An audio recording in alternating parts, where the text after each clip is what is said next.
Okay, fam, I'm back to cook again. I told you guys, welcome back in Nine World Chronicles, where I break stuff down all the time, right? I'm good at breaking stuff. And so today I told you guys I was going to come back. I was going to cook you guys a little supper. You know, it's Friday. I'm assuming a lot of you guys are at home, or maybe you're in the car just getting home.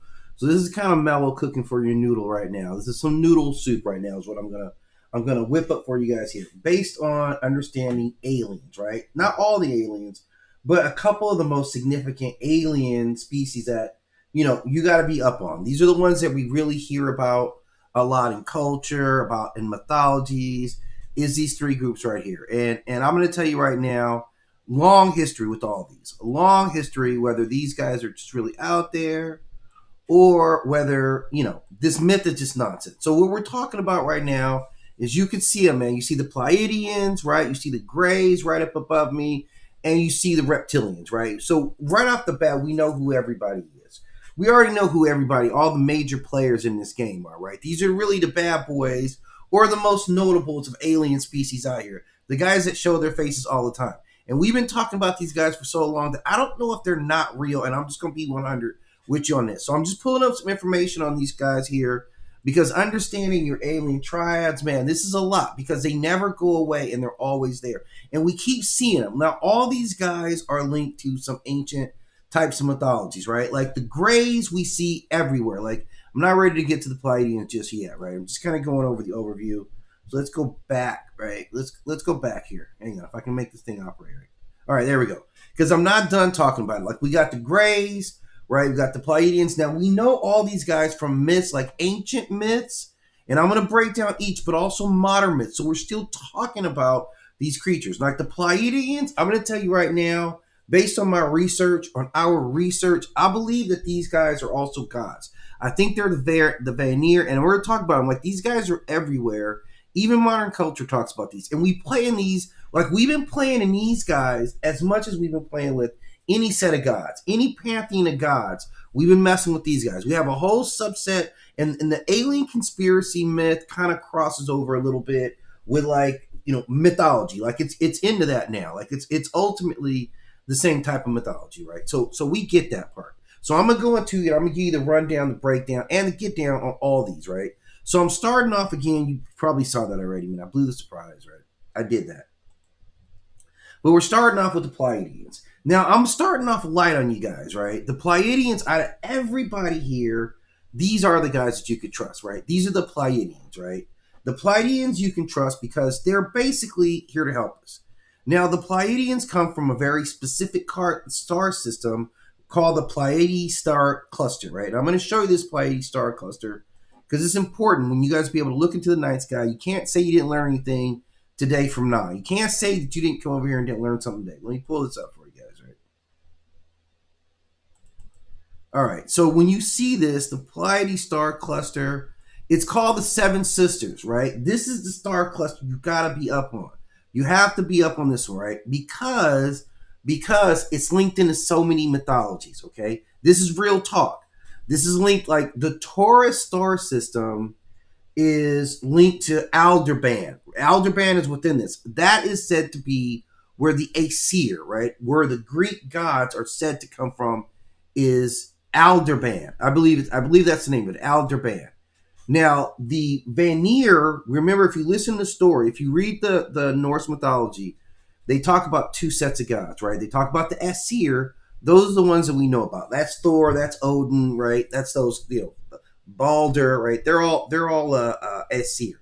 The Vanir live among them. They have been at war. I'm trying to think of any Vanir names. I can't think of one, but they're woven in there. Like, basically, those two halves that got into a big war, and then they stalled it out. So, like, they were Vanir that lived among the Aesir or the Asgardians, right? So they're said to be there from this Pleiades star cluster. So you're saying the Aesir, the Asgardians, are from Alderaan, and I'll look that up just to kind of clarify that, right? But these guys are said to be from the Pleiades star cluster, which is in the same. They're all in the Taurus star system, I guess is the name, right? They're all in the Taurus star system. So these guys are considered to be deities in a lot of mythologies. Like, in a lot of mythologies, they're straight up called like gods, right? And what they're rooted in, though, is basically being pretty mellow. Like even among the Aesir, they weren't violent like the Aesir, right? I'm gonna move this out of here, right? They weren't violent like that. They are said to be more about guidance, observations, and advancing civilization. So they don't, they don't really get down like that. These are tall humanoid figures. Like they look like really nice, like really nice Nordic people, right? Like all the tall, like a bunch of Swedes in spaceships, right? They're all nice. They're tall. They're like super fair complected, right? And they're described as these like originating from the star cluster, and they're associated with just like helping long-term development of cultures. This is kind of what they say about them, right? In like this grand theology of like, I guess we call it like alien conspiracy theory and like, mythology, because this is where these guys meet. This is a great example of how these two like belief systems meet: mythology and alien conspiracy theories. And they run neck and neck, man. Like we do a lot of movies about gods. Like there's a lot of shit about gods all the time. But it's a lot of stuff about aliens too, man. Like we got to be really real. We got to dig in and talk about like how we actually feel, because we attribute real stuff to these aliens. When I get through, I'm gonna break down what gets attributed to who, because there are some kidnappings and stuff. So we got to be up on these. So these guys here, these are the nice guys. They said they monitor us. They're probably gods. I'm trying to think if I've seen any reference to them. I don't know if I've seen any references to these guys in any real myths. But this ancient cluster, they're linked in Greek mythology, indigenous mythology. I immediately said the Seven Sisters because the Seven Sisters is like an Inuit myth. And basically in this mythology, oh man, I was going to break down this mythology, but then I realized I don't really know it that well, right? All I know is that there is the Seven Sisters, and somehow like this is a constellation that they pray to. That's what I know about it. So I'm a little limited on that, but I immediately did have Seven Sisters in my brain noodle, so that's not bad. So at least I was there, right? And the Pleiades star system, like the UFO discourse part of it, like it's definitely linked in the ancient mythology. Like this star system was pointed to in Greek culture as well. So it goes way back in how long people have been talking about it. So in terms of aliens, they're what I call deep in the streets, right? On the alien scale. They've also really been reinvented in the 50s and 1950s here in the United States, and people started talking about them. Like they really expanded.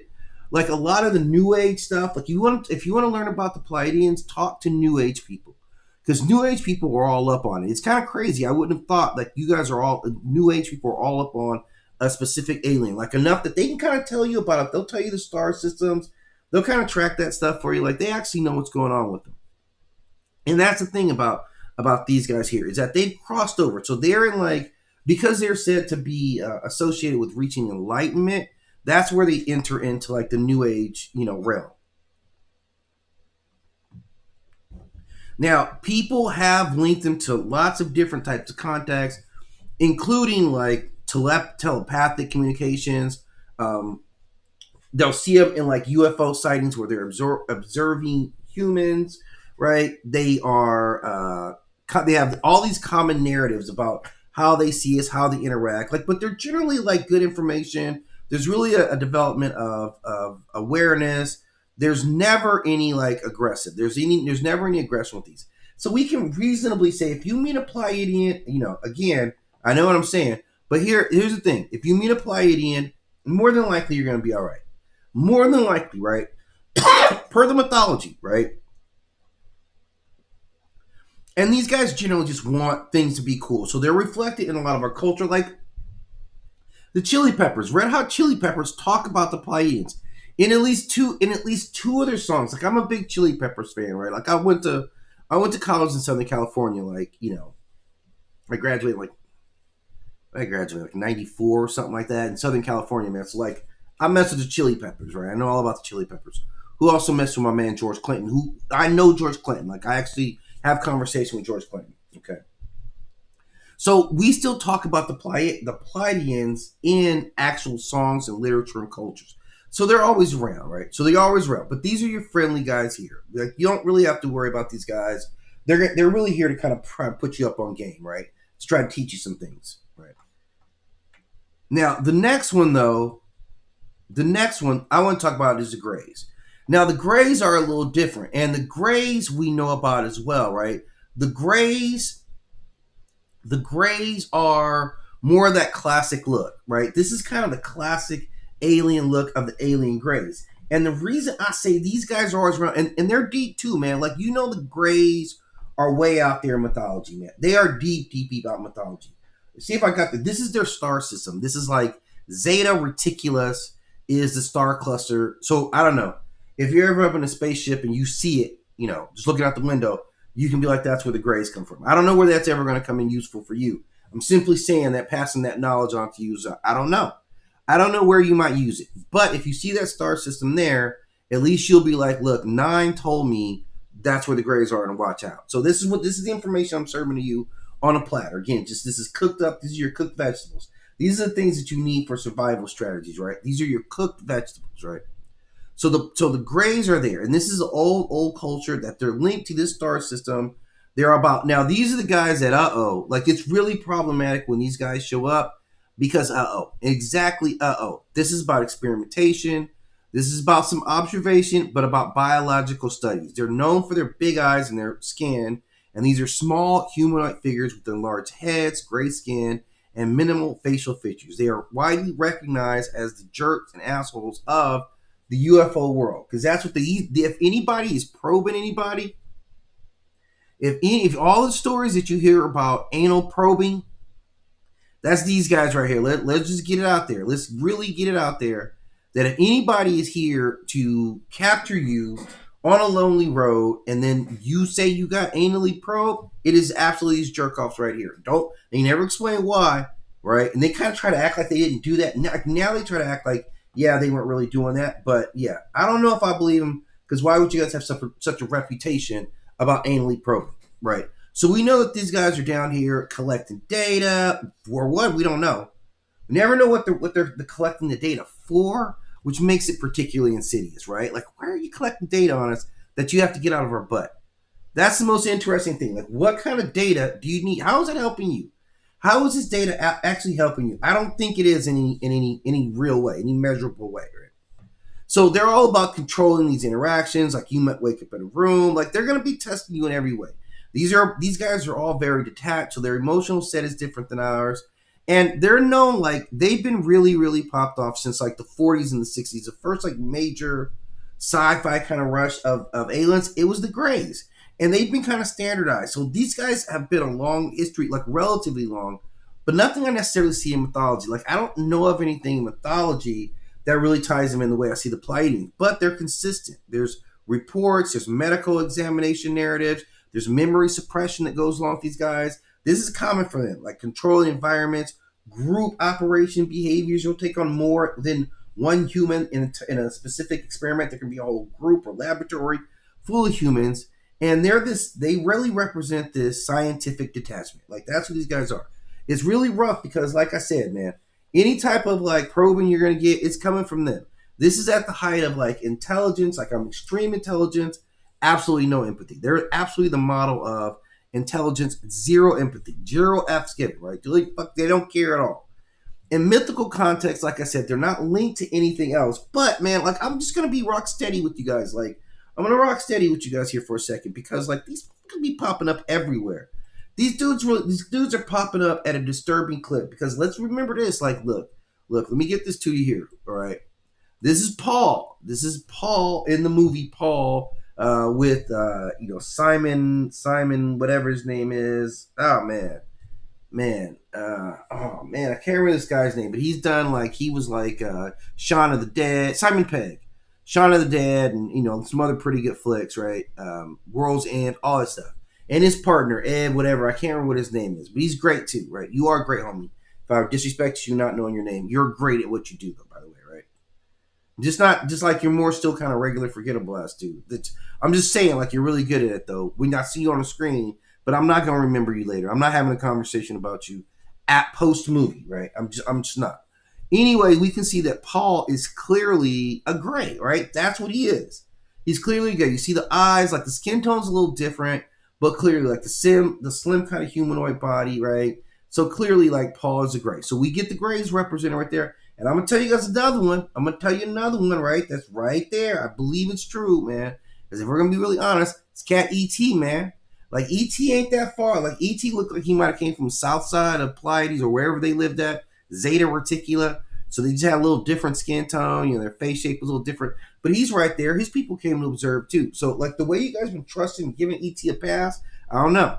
I don't know because the rest of his civilization, like it doesn't really speak that well. Like you know what I'm saying? It doesn't really seem like as a civilization they're really all that down for it, right? Like they just seem more like, yeah, this is always going to be, you know, a repetitive problem, and it's been that, and it's been that.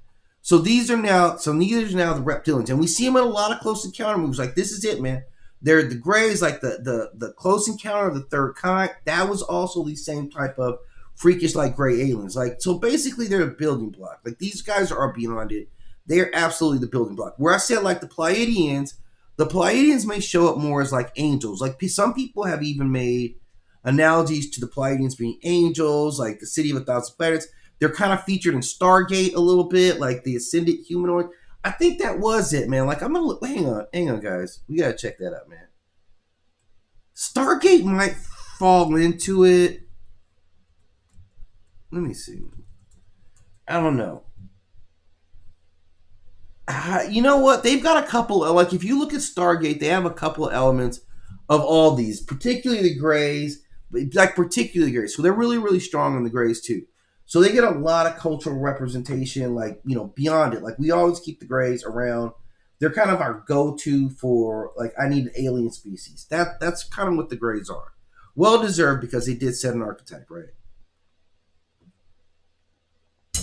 Now I'm gonna tell you about the worst ones, right? I'm gonna tell you about the third time's gonna be the worst time, right? And now I don't even myself know how anything can be worse than the ones who anally probed us. I don't know if I'm right with that. Like the Greys anally probe people. I don't know if that's better than what these guys are next. But these guys got a long, very well deserved history of being like complete jerks, right? And that is the Reptilians. And the Reptilians are often associated with the Draco star system. You can look that Draco star system up, and this will tell you a lot about like what like a lot of the myth that comes out of that Draco star system. And there's some stuff built around that. These are controllers. They've always been seen as like the hierarchy that came down. And we've always talked about, man, I gotta find this, right? Because this is gonna matter. This is gonna matter, right? This is really gonna hit, right? Let's see if I can find this. Yeah. This is really gonna hit. Because we're kind of cooking with these aliens right here. And like you guys know that the reptilians are always problematic, man. Like they never stop, homie. They really, really don't. Like if we're not gonna get along with reptile species. We're just not. Like they know it, so they're never trying to just. And clearly, reptiles never manage their own planet. You know what I'm saying? They always immediately eat up all their resources, and then they got to try to come over here. So you guys remember these guys? This is from V. So this is going way back to V. Back in the day, it was these same reptilians. That's what they were putting on fake skin. That's how far these dudes went. Because they know if we see you guys, we're going to be like, nah, nope, nope, nope. No. We don't even like the reptiles that we got here. And they're all pretty much in check. We don't even like them. So we definitely not gonna want some reptiles that you know, they got better technology, weapons, you're hiding your face. No, we don't want no parts of that, man. We don't want no parts of your superior technology, reptilians. You guys can raise up out of here with that. And that's what they keep trying to force on us. And even like, man, I'm telling you, the sickness of the series, man, this is like 84. I'm guessing this is like 84, man. Like the original series, right? I'm talking the original series, the Visitors, right? Let me see. When did the series come out? Yeah, and then they redid it. They redid it later again with Marina Baccarin.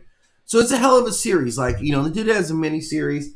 And I'm telling you, at the time that this shit came out, man, like it was unprecedented, man. I'm telling you, I sat there and I was riveted to this entire series because it was such like a very calm like invasion where now we're living amongst you guys. Now we having babies and stuff. Like it went there. Like it fully went there.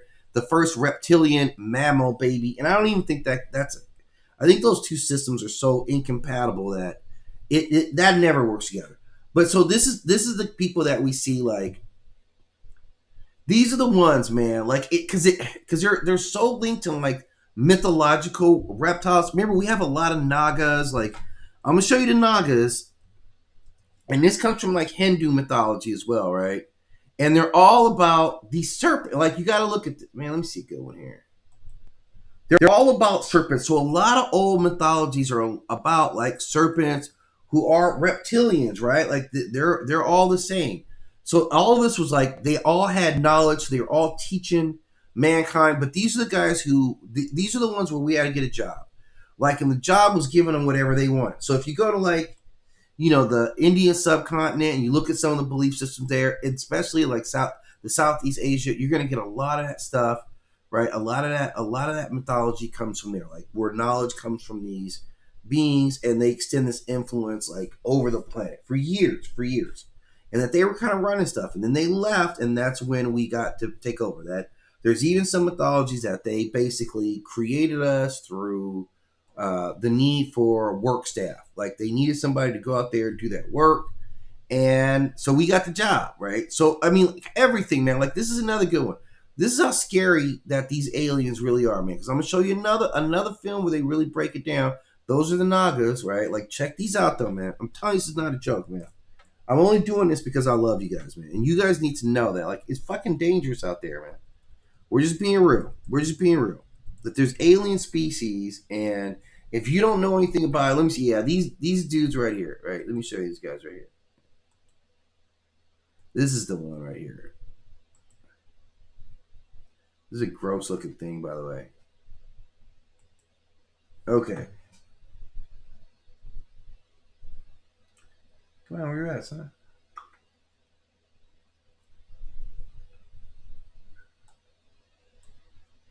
Okay. This is what I'm talking about here. This is what we say are the reptilians. So again, those reptilians. This is the film. This is man. What is this? Oh my god. Oh my god. They live, right? They live. Great film about this particular species, alien, and just reptilians, and then asserting control and using advanced technology again to kind of like overwhelm us. So this is who the Greys are. This is more of a modern era, and unless you can, like I said, when I make that link to like the Anunnaki and all the mythologies about reptile leaders, that really ties me into like, yeah, this is a long myth versus like it's short span. So I think this is a lot. These guys are always going to be associated with hidden narratives of like control. They have limited contact, right? They operate behind these visible systems. In theology, this is power consolidation.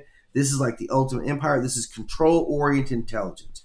Their mode of domination through organization. And in myths, they fit like this, like serpent archetype. Remember going way back to the Bible, they talked about getting knowledge from the serpents. That's where this would have been. That's like this is the realm that they live in with that advanced knowledge, and then that reptilian form. So culturally, like they check all the boxes. This is the kind of classic like power broker kind of species who comes down to Earth.